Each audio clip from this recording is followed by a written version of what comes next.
బుద్ధిర్బలం యశోధైర్యం నిర్భయత్వం అరోగత అజాడ్యం వాక్పటుత్వం చ హనుమస్మరణాత్ భవేత్. మనోజవం మారుతతుల్యవేగం జితేంద్రియం బుద్ధిమతాం వరిష్టం వాతాత్మజం వానరయోధముఖ్యం శ్రీరామదూతం శిరసా నమామి.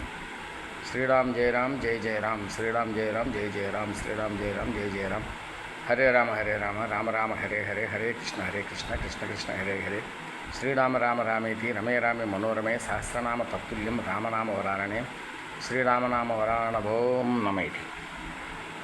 ఆంజనేయ స్వామిని కనుక హనుమాన్ చాలీసా పారాయణం చేసి ఆంజనేయ స్వామిని కనుక స్మరిస్తూ ఉంటే ఈ మనకి చెప్పబడినటువంటి లక్షణాలు ఉన్నాయో బుద్ధి, బలము, యశస్సు, ధైర్యము, నిర్భయత్వము, రోగం లేకుండా ఉండటం, అదే వాక్పటుత్వం చ ఇవన్నీ కూడా అజాడ్యం, ఇవన్నీ కూడా మనకి జాడ్యం పోవడం, బద్ధకం పోవడం, ఇవన్నీ కూడా ఈ లక్షణాలన్నీ కూడా మనకు కొద్ది కొద్దిగా వస్తూ ఉంటాయి. స్మరిస్తూ ఉండాలి.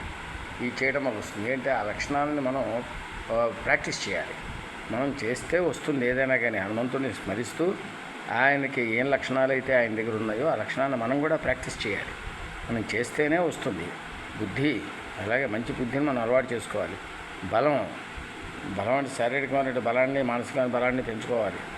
బుద్ధిలో బలం, యశోధైర్యం, యశస్సు దానంతా అదే వస్తుంది. మనం ప్రయత్నం చేయాలి. యశస్సు అనే దానికి నిర్వచనం లేదు ప్రత్యేకించి. యశస్సు అంటే మంచి పేరు అంతే. ధైర్యం వస్తుంది. నిర్భయత్వం, భయం పోతుంది. ఆరోగ్యత, రోగాలు పోతాయి. మన నిత్యం కనుక మనం భగవంతునామ స్మరణ చేస్తూ ఉంటే రోగాలు కూడా తగ్గుతాయి. ఆరోగ్యత, అజాడ్యం, బద్ధకం పోతుంది. వాక్పటుత్వం మంచి వాక్కులో బలం వస్తుంది. అంటే మంచి మాటలు మాట్లాడటానికి మనకు కావాల్సినటువంటి శక్తి వస్తుంది. కాబట్టి భగవన్నామ స్మరణ చేయటం వల్ల ఇన్ని రకాలైన మేలు జరుగుతుంది అనేటువంటిది మనకు చెబుతున్నారు. తులసీదాస్ గారు చేసినటువంటి ఈ శ్లోకం ఇది.